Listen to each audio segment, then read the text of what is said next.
Alright, start in the front and work our way this way. Eastern Barons in gray. ODI long neck grips. White, obviously. Stock handlebars, stock stem, stock forks, stock frame.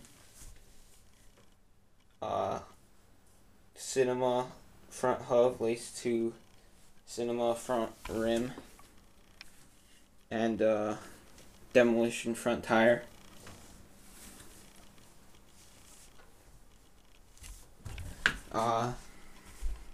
United Supreme su3 frame.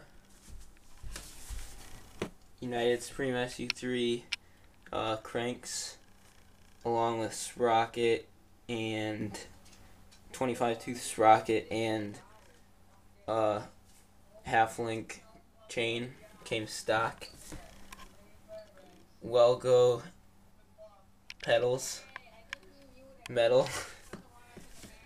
Same back tire, Cinema, and pegs, both stock. And the reason my bike is so stock is because my bike just got stolen by Mexicans, so I had to buy a new bike. So I didn't really upgrade it yet. So, and plus it's running pretty well right now. That's all I need.